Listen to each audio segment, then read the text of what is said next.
jump on another YouTube.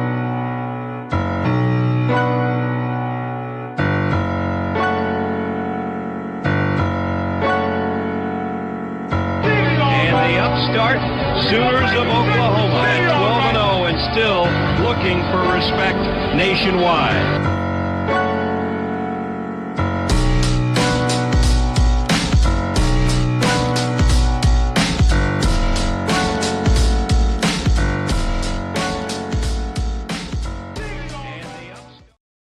What is going on, Sooner Nation?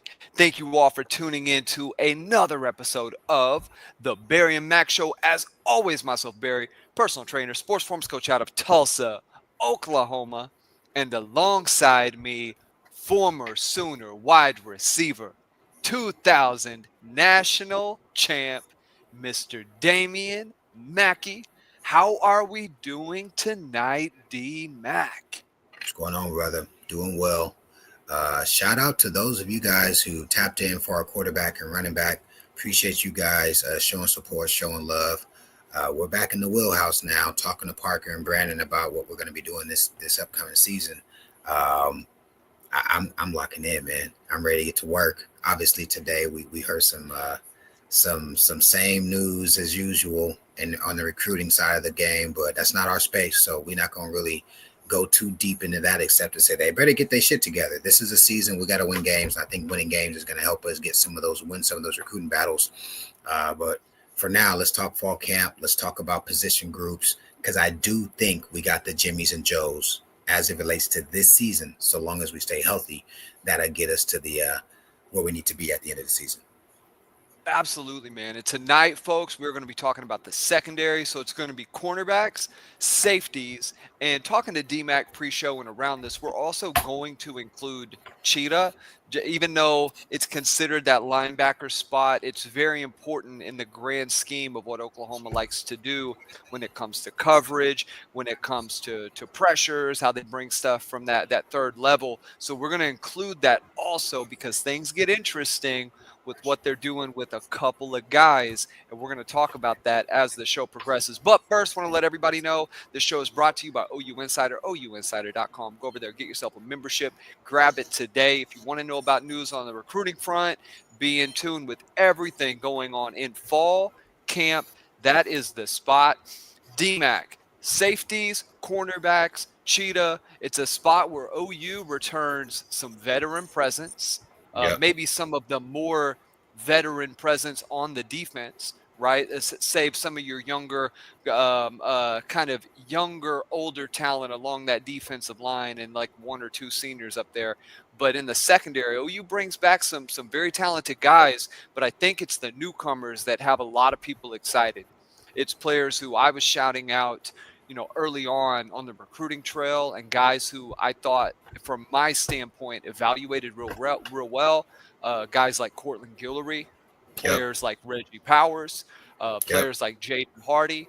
Those are going to be huge impact players for Oklahoma, and they're going to see the field. They're going to see significant snaps this year on top of the young guys like Eli Bowen, who made an impact last year, freshman All-American. And then, of course, you're returning Peyton, who's coming back from injury. Eli, as we know, dealt with some stuff this offseason. And then we got RSJ, a player who you had your eye on when he arrived in Oklahoma. You saw him play in a few games and said, man, he's got what it takes. And we've seen his development. So I'm going to first start the show off like this, because I do want to dissect some of the young guys and go into that. But what does Oklahoma, in your opinion, need to accomplish this coming season in the secondary? Where does the jump need to be made from how they performed a year ago to now? What does that look like? I think the biggest thing that I hope we have addressed all offseason and going into this actual upcoming season is speed on the outside. Pre-snap, we've had games. Bama comes to mind. Missouri comes to mind. Even Auburn comes to mind. By the way, Tennessee in Norman, they ran the Bang 8 post. Our guys simply letting receivers run by them, where you give those big chunk plays away just front and center. And so Listen, I'm looking at the depth chart. Safety is bananas. When Boganowski's your fourth or fifth dude at safety, and he is a bomb, he's a hit stick kind of a guy, right? That's a safe group. You look at Gentry. I think he's a guy who he's going to line up against anybody in the SEC and feel comfortable that he's going to be able to turn around, flip the hips. The issue is Gentry going to be healthy. You look at Bowen. Bowen's a guy who, in the SEC conference, guys are going to say he's earned the right to be a starter, but he's still a slight DB. He's a guy where if it's 3rd and 9 and it's a crunch moment, somebody will say, let's line our 6'3" receiver on him, regardless to, saying his ball skills and see what he can do. Then you look at Guillory. By the way, having a phenomenal camp. I mean, you've heard it. I've heard it. A lot of people I think a lot of people are speaking about it. He's a guy who they expect to come in and compete. You obviously bring up a kid, Jacoby, right? Jacoby's a guy who, trial by fire last year. I will always tell people to go back and watch that Mizzou game. Guys, if he just doesn't trip over his feet, we win the game. He's got a third interception. If he just doesn't slip and fall down on a play, Luther Burden catches the ball on the sideline. He's in perfect position. He falls down. But he's a true freshman in that space. And then I'm going to let you bring up the fifth person, which I think people are starting to hear, right? A guy who was a key cog at another position last year who, because of depth at other positions, is getting an opportunity to play a position he played other times in his career. And I think he's a key component. And again, I mean, people probably know who I'm talking to, but I'll let you name drop him. The reason he's a key component is because he's a big, strong, fast, experienced player who's going to come with a level of success that he had last year prior to his injury that'll give BV number one, a security blanket and saying, if we have injuries, there's a guy we can slide in there who's got experience. But number two, some flexibility, the ability to disguise, some ability to play games. And that's going to be something that I think OU is going to be able to use to their advantage. Man, let's talk about that to open the show. And as folks can kind of guess, we're talking about Kendall Dolby, who has seen some time at corner with OU bringing in Kendall Daniels and Reggie Powers showing what he did last year during bowl practice. People don't know, during bowl practice, he saw quite a few more reps to the point of almost playing some significant time. And there were some things going on with that aren't really for the airwaves, but in terms of Reggie's ability to get pressure from that cheetah position, to run fit, to come down in a straight line and make a hit, he's a guy who's going to make an impact. But when you talk about a player who did everything that BV wanted, and when they lost him, DMAC, you really saw the defense change last year. Now the injury he had, it's something that he seems like he's come back from it. It seems like he is, for the most part, on pace to be at or better than what he was a year ago, right? And I think it's very possible. It's not like a patellar issue where you have with Jaden Gibson, something that's more catastrophic. Although it was rough to see.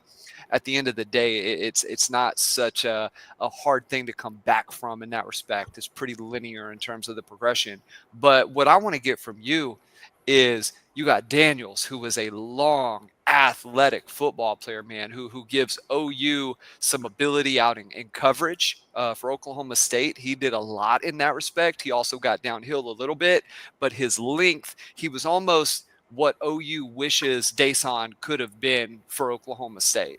He was a guy who broke up passes, who used that length to make hay, to take some of that stuff in the middle away, right? That OU has allowed over these years, getting those passes over the backers and the seams. You talk about the bang eights, things where if you have a backer who's long and athletic, who can drop on that, and you got corners who can close the space and keep that distance tighter, all of a sudden now you're making plays on those types of plays. So I want to get your thoughts on how OU could really work Dolby into the mix, and then what they can do with the Daniels and some of the things that BV wants to do sort of exotically on the defense, man. When you have guys who are just interchangeable, what does that do for you? I think the first thing we need to discuss is if you go back and listen to a lot of coaches' pressers at the end of games, and really right when Kendall got hurt, and then how he spoke to the difference maker Dobie was at the cheetah position last year, essentially to the point where he was probably, in the back seven, prominently, top two, three, or four leader on the defense, right? He was a guy that allowed us to be multiple. He was a guy who, if teams were in 11 personnel, one back, one tight end, three receivers, we could be physical enough to fit up in the run game, C gap, or the fold defender, right? He's folding over the top for cutback, but also he could carry two, which means if two is running a second or third level route, a corner, an in cut, a post, a seam, he could carry and stay on that inside hip and not, be a void, be a mismatch. Barry, right? BV talked about that a ton last year. And then once he was injured, he talked about it a ton, how much the defense missed him. But level with me. Now, all of a sudden this year, we have so much depth, he can play corner. So before we talk corner, we got to talk about the upgrade at the cheetah position. Thinking about when he came in and we had White playing cheetah year one, and we had Kanik playing some cheetah year one. White ended up leaving, and then Kanik ended up switching over to offense. Now, the best cheetah he's probably had since he's been here, he's okay with saying, hey, if Dobie is going to be a quality depth for us at corner, let's let him allow him to get a ton of reps there, because you've got number one. By the way, do you remember? I don't know if it's when we played Oklahoma State or what it was, but I remember when Daniels was on Oklahoma State, I was like, we need a guy like him. And we both talked about his versatility and what he was able to do for the Pokes. Now him being here, just word from camp, and I haven't had a chance to go. I probably won't make it to camp this year. I was talking to some of the guys. I'll pull up one of the preseason games. I'll be in town.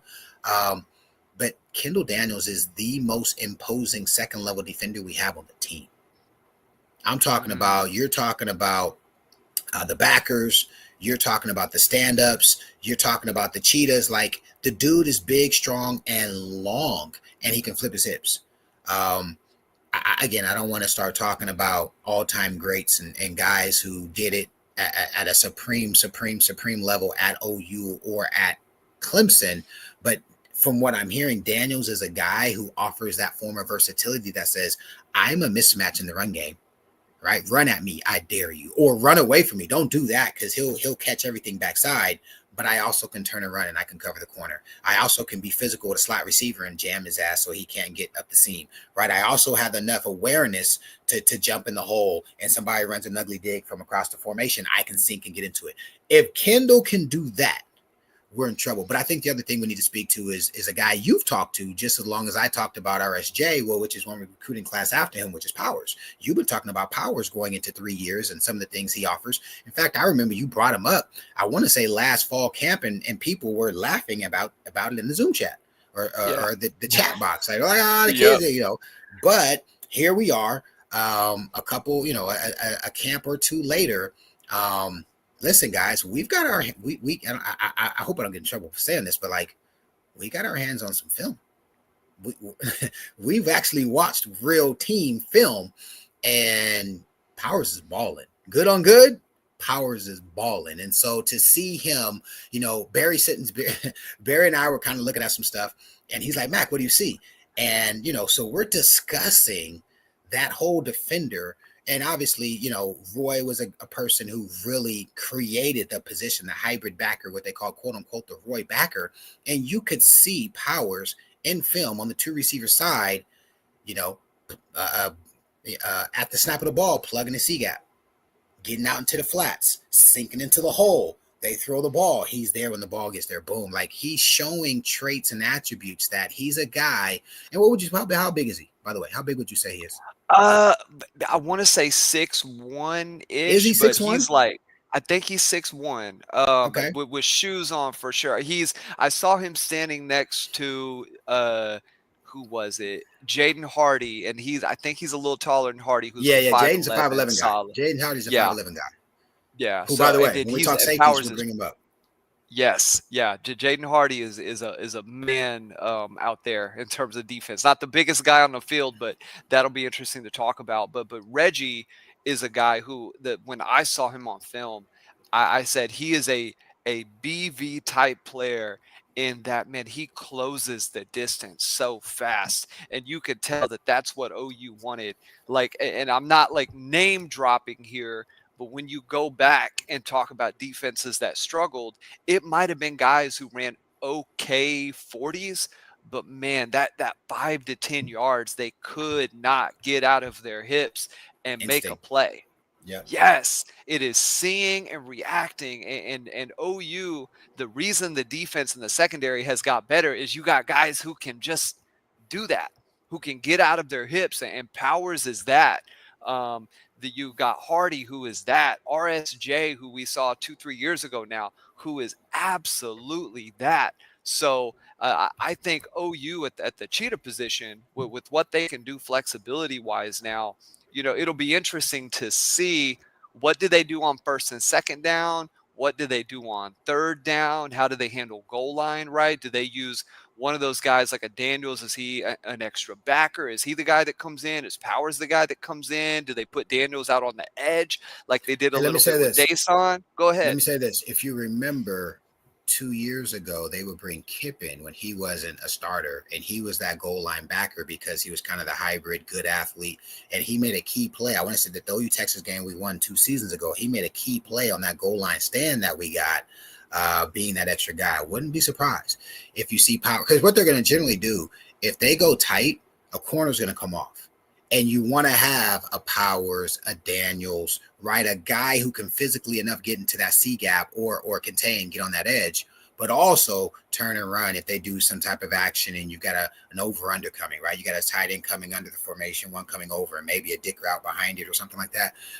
Those are the kind of guys that, yeah, exactly, Tuck Fexes. Those are the type of guys you want to have on the field. It's the safety type who are physical enough to fit in there, and then also flexible enough. But I do want to just get back to one thing, B, and that is that I think it's huge, guys. So there's certain things that we are rumors and you can make an assumption about. But when a guy like Dobie, who was a literally a dog on the defense, coach is comfortable enough changing his position, and don't get it twisted. If Cheetah struggles, they're going to move him back in because he was a plus in that position last year. But based upon what they have in terms of talent and guys that are actually getting it done right now, you move Dobie, and it makes sense, right? Gentry goes down. He's done it the last 2 years for at least half the season, right? Bowen, is a guy who right now is coming off an injury, and again, he's slight. And then after that, you got 2 young guys. You got Guillory, who's a freshman, and you've got Jacoby, who's a sophomore, right? It makes sense to put a senior leader there in Dobie. So I know that's a win-win. But you don't take a guy who you know is going to be a stud and replace him with a dud or a question mark or an also ran, right? If you only do that if you know you've got another stud. And again, guys, for everybody who listens to the show, Dobie played corner in JC. He's a guy who was a corner / safety. He's got plenty of experience. And when coach says, hey, I want to give you the opportunity to do that, you work on your speed all summer.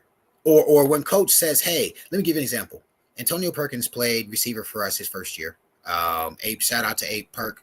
Perk was an all-time great as a return man and was a really, really, really good DB for us. But he was an average receiver. Very average. He just couldn't stay within his body. Like when we were playing, we had 5 dudes who could just like all of us could.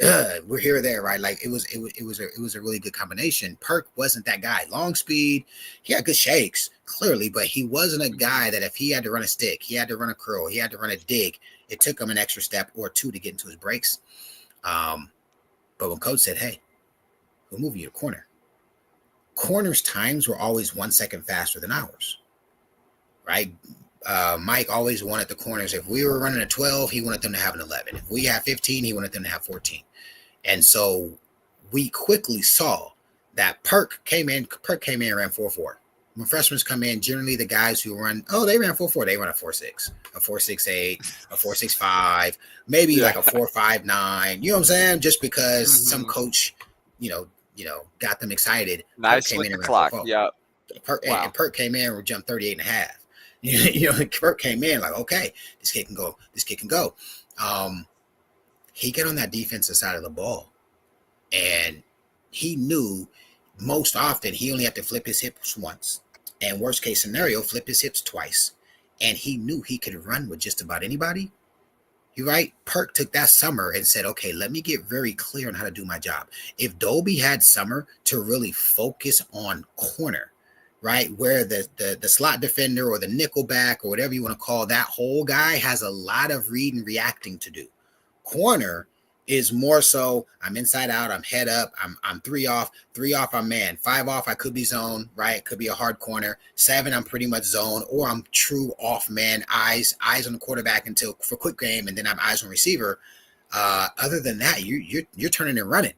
So it would be interesting to see if he worked on his speed, because I think he was a 4 or 5 ish kind of guy. You know what I'm saying? But Yeah. if you're a Yeah, four yeah. five five, if you're a 4.55 and you work hard all summer, you can be a 4.50 guy, right? And that's a huge difference when you're one on one versus a receiver. And Dobie's what, 5'11", 6 foot? He's not a little dude. Dobie's a Mhm. 6 foot 205, right? So if he's six, let's just say he's 6'2", 199. He lost 5 or 6 pounds, got stronger, got faster. That's an imposing guy. And so I really think that key nuance, it gives BV the flexibility to say, I don't have to be one injury away from a freshman or sophomore. Thank you, Jesus. And you kind of alluded to it. What does it look like on 3rd and 7? And you've got Dolby and Kendall in, but Dobie's doing some type of flexible stuff. Or maybe Dobie comes in as the third DB, but Kendall's still in too. Like there's all kind of things we can start doing personnel groupings wise that I think they're going to take advantage of. If you've got a spinner and Daniels who can spin down and be a rusher coming through A gap, B gap, C gap, or spin up and be a true cheetah, right? Which is a guy who can be on the third level, and then you've got Dobie, who can be a true man defender and a true zone joker. So that's a huge deal for our defense. I look forward to seeing how they're going to make it happen. And I also appreciate BV being smart enough to create quality depth with a guy who's got a bunch of experience. Man, and that kind of brings us to talking about the corner position before we work back to safety. And I think what we do have as fans, onlookers watching the game, we've got some known commodities at this point. You got Jacoby, who we feel like is making that linear progression. We haven't heard anything out of camp that suggests that he's not developing in that respect. He's a guy Yep. who's going to keep getting better. He's long, he's athletic. You saw great things when him and Eli sort of became those mainstays at the corner position. Especially you look at when they played Alabama. Yep. Alabama got off in the first quarter.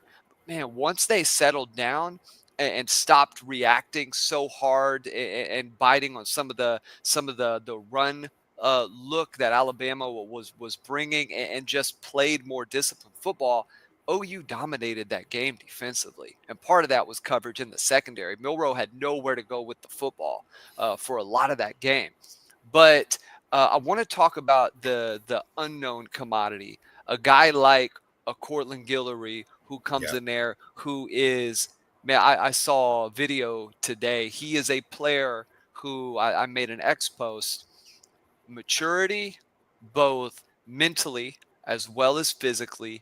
He's very strong, and he's had the mass put on his body where he is not a slight of build player. He's a guy who is strong off of 1 foot. He's strong off of 2 feet. And I know that's a little more of a basketball reference, but when you're going up for a jump ball, that is what it is. You're going up for a rebound. And if you're a guy who can easily get boxed out, get out physical, doesn't have the ability to jump off of 1, off of 2, react quickly, get out of your hips, get out of your feet and in the air, you're really going to struggle, especially in the red zone, especially when teams are just like, hey, we're going to get to the sticks and throw the ball. You want a guy who can break on that stuff. And Guillory seems like mentally he's there. Venables has talked about his thirst for learning, his ability to to be in the film room, to be disciplined with that, but then also the physical traits, the makeup. I watched him play basketball, and to me, that was the end all be all. He's a guy who could really do almost everything at a good level on the basketball court.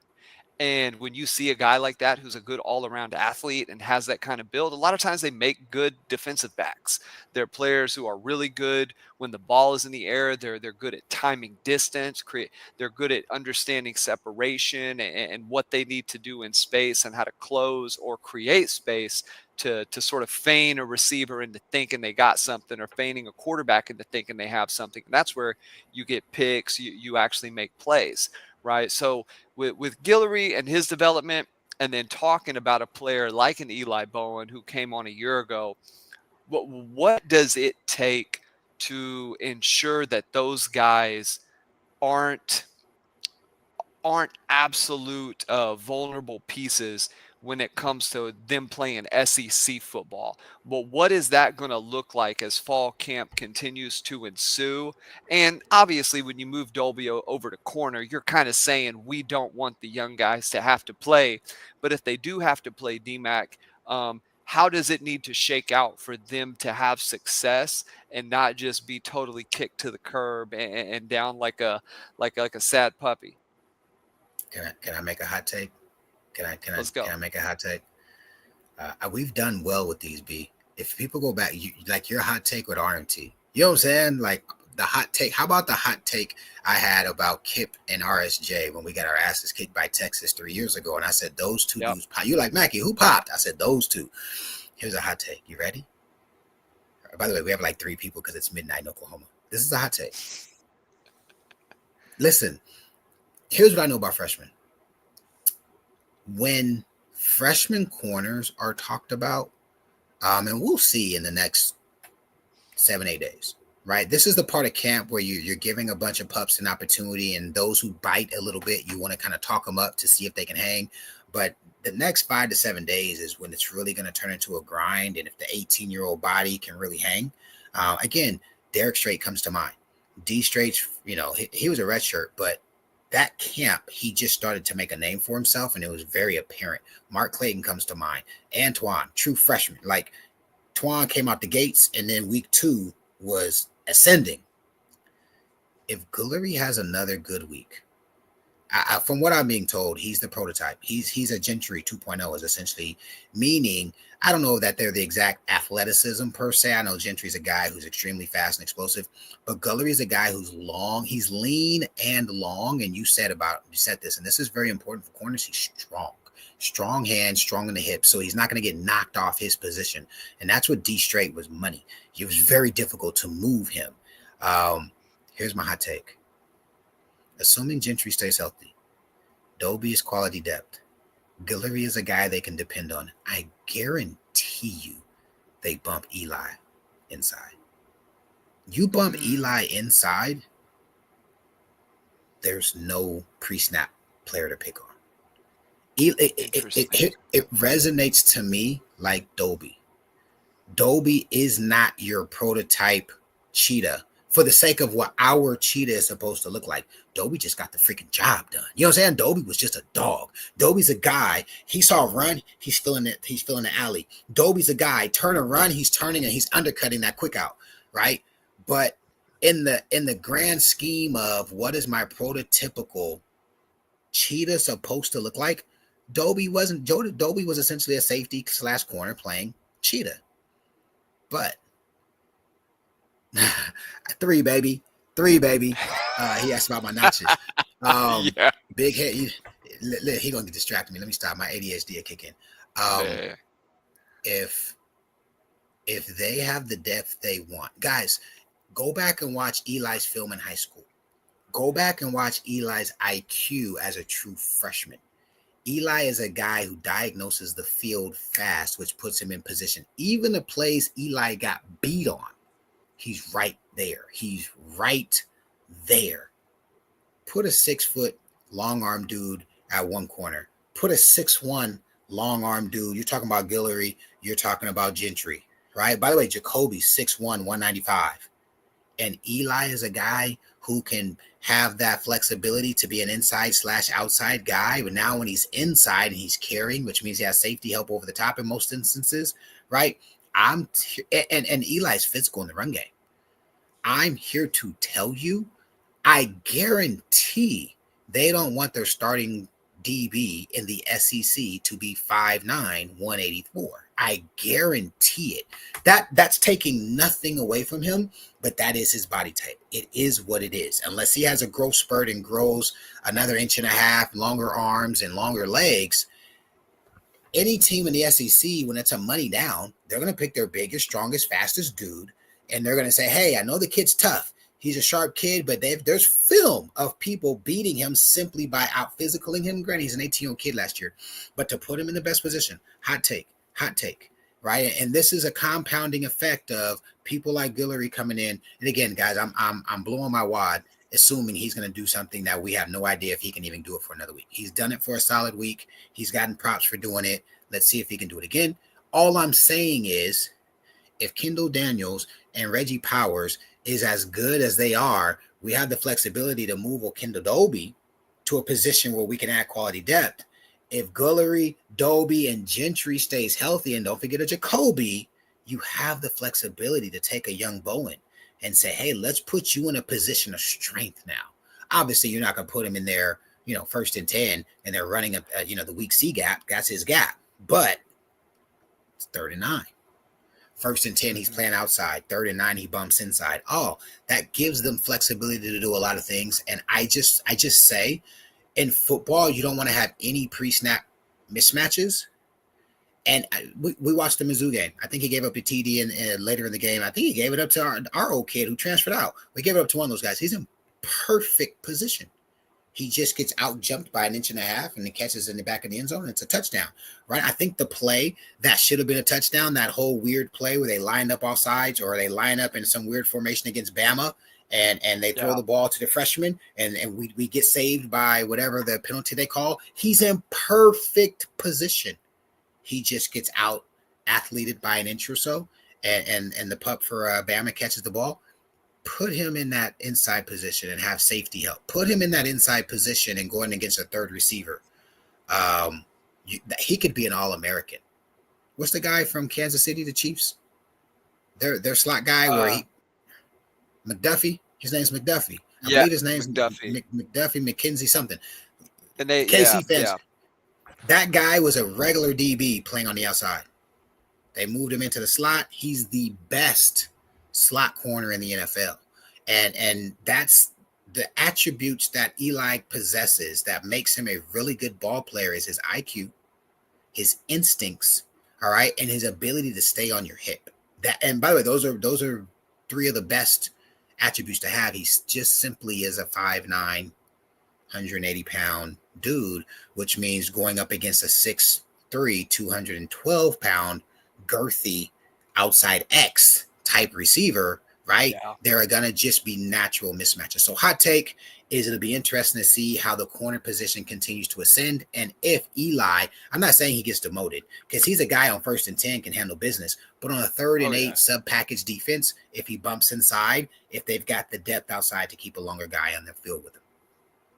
Yeah, and and to unpack that a little more for some of the around the cooler talk, as you said, that is playing that inside spot is so much IQ in terms of alignment of the offense, knowing tendencies, right? Because you're playing with such little airspace that if you're a guy who's slow to react or doesn't understand formation and personnel and things of that nature, man, you get beat inside by a step, you're cooked. Right, because it's such short area space, whereas on the outside you're dealing with more airspace. If you have a player like CeeDee Lamb, we saw him in the Alabama game. This is more the offensive side. If you got a guy who is a really good athlete, Surtain was not a bad defensive back, right? You're just going up against a guy who is a better, more athletic wide receiver and a quarterback who can put the ball on target. You have to have an athlete who can put up a fight, or else you're going to have teams do what OU did in 2018 to Bama and just run that to death and isolate that mismatch, because in space, CD is going to win what, 8, 9 out of 10 times on the outside, just because he knows where he's going. It's a bad formula for success. One of the things that does help with that is safety help. Guys who have a good presence, understanding of assignment, alignment, what they need to do. A lot of times they're guys who are sort of quarterbacking the secondary. You saw incredible safety play in your time at OU. I mean, some would argue maybe some of the best, right? In Roy, Everidge. I think you were there for Jay what, Thatcher. Rodney Poole, Thatcher. Oh, Body was a dog. Yeah. Rodney was, yeah, So yeah. so Roy, some of the JT, best Ante, and guys. Book. Roy, JT, Ante, and Book. Those are our four safeties. You know what I'm saying? Like, good Yeah. luck with that.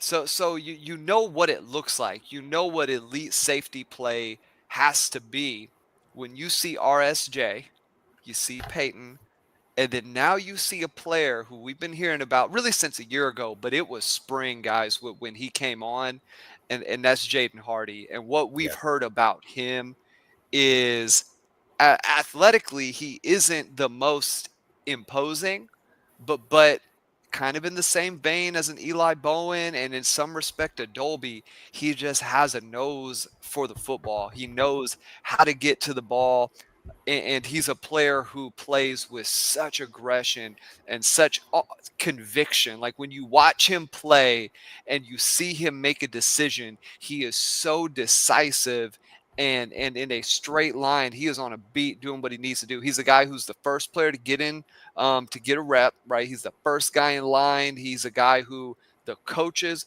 really like in that respect. He is a player who that does play with an edge. I will say that. definitely, He's a guy definitely. who plays like right on the line, and that isn't always a bad thing to have a guy who's maybe, I won't say combative with coaches, but a player who makes them earn their pay, right? A guy who is not going to take no you know what from anybody. So talk a little bit about where you see safety play going, DMAC, as we round out the secondary talk tonight. And then a guy like Hardy, how impactful can he be now as you just add so much depth to a position that we would argue a year ago was one of the best on the team, and that sort of played out in some respects, given even injuries. But now, athletically, I think it's up a tick from a year ago. Talk about it. Yeah, safety is the one position where no news is good news. People are saying, "Oh, what's going on with Peyton? What's going on with Bowen?" Da da da da. I'm here to tell you, he's having a strong camp. And you know, a DB is a safety. Excuse me, is having a strong camp if you don't hear his name a bunch at the safety position. By the way, corner can be the same, right? Um, I specifically asked about the safety position. I up the middle. I think we are the strongest. And again, I know people are, I'm a homer. Maybe I am a homer, but just thinking about returning seasoned starters who are impact players, we may be the strongest up the middle in America. In America, with Dom, JJ, and the rest of the crew at the D tackle position, with Kip Mm. coming back square right in the middle at the backer position, and then with RSJ and Bowen, with Hardy and Boggs, like up the middle of a defense, you're talking about, and we talked about this 2 years ago. We talked about quality depth. We talked about championship depth. We talked about building a program when the defense was really in that transitive era when we were transitioning from the guys who link left to the guys who BV was trying to institute into the defense. Those guys are entrenched and here. Like, right? We have recruited, transferred in, and developed guys up the middle of the defense that are going to be I guess the better thing to say at this point is we expect to be dominant. I expect our safeties to dominate. I expect our safeties to not get tricked pre-snap or not, fall for the banana in the tailpipes post-snap and be guys who literally create turnovers, create plays. I'm not talking about schemed up into. BV's going to scheme those guys into position to make plays too. And that's really why I like RSJ. He has created his own turnovers in multiple seasons and multiple games. And so, you talk about you talk about a Peyton, you talk about an RSJ, guys, and then Hardy. Hardy was the other guy. I think last year I was like, I like that kid. What happened is I went to the alumni scrimmage and he popped and he was little, right? I mean, he's not little in the sense of extremely undersized. When you're a high safety, you can be 5'10", 195. Earl Thomas was, you know what I'm saying? Like, that's not a position where you have to be the biggest dude on the field. Now, if you're a box safety, a little bit different. But Hardy's a guy who tracks the ball well. Hardy's a guy who comes up with bad intentions. Hardy's a guy who tackles with good form. Head across, through your thighs, roll, right? Bring you backwards. He's your swing safety. And then you got Boggs, who's a guy who, I was reading about BV talking about what he was last year versus this year in terms of knowing how to do his job. Safety is a position where you can't really be a linchpin until you know how to do your job, for one. But here's the second piece, Barry, and a lot of people who haven't played the game at a high level don't understand this. Safety is an instinctual position where you know your DB's tendencies. For instance, and people never believe this, I was an all-state safety in high school. Roy was an all-American corner, and Roy played cornerback in high school and locked everybody up, right? I was an all-state safety. Roy and I played safety DB together for so many years. If Roy was going to get beat, I knew Roy could only get beat on the post. So what would I always jump? You weren't beating Roy on the fade. He was going to put that outside arm on you, and he was going to flatten your ass out because he was so damn strong. And the quarterback was going to have to throw a back shoulder, and Roy's looking back for the ball. So I knew there weren't too many receivers who were going to just beat him to the outside because he's going to get that hand on you. Roy might get beat to the inside, and if he got beat to the inside, I just jumped the post. So, like, we never gave up much of anything. And when a safety has reps to the degree where a Hardy or an RS, or really it's going to be Peyton. It's going to be Peyton and Hardy. Those two guys say, okay, if Eli gets beat, he's going to get beat to the inside, or whatever the tendency is. I don't know, right? If Gentry sometimes jumps this, so I got to make sure I cover that. Those are the nuances of being the safety, which is the quarterback on defense, where you never give up big plays. You go back, like go watch some of those championship caliber teams. And you're like, why do they never get beat, over the top? It's because corners know their responsibility and they do their job. Safeties know where the weakness is and they cheat to the weakness. And that's the stuff I anticipate seeing. And I'm asking questions like, yo, what's up? And I'm like, hey, I haven't heard Peyton's name. Why is nobody talking about Peyton? Like, bro, Peyton's knocking him out. Like, he's handling business, Mac. Like, they don't throw in his area because he's always there. Perfect. That's what a safety is supposed to do. Hey, what's going on, RSJ? Oh, man, RSJ is RSJ. Right? He had a fumble this situation. Oh, man, he's doing this and that. Right? And then, of course, Hardy's a guy who's jumping off, but really Boggs. Because Boggs is the 6'2", 225, come down here and knock your, you know what I'm saying? What did Coach Mangino used to say? Knock your boom boom in the dirt, right? I'll never forget it. Mackie, they're gonna knock they're gonna knock my what? They're gonna knock your boom boom in the dirt. Like, hey, how are they gonna do that? Oh my anyway, gosh. let me stop. But that safety position, I think they are severely being underrated. I think they're one of the very best safety units in America.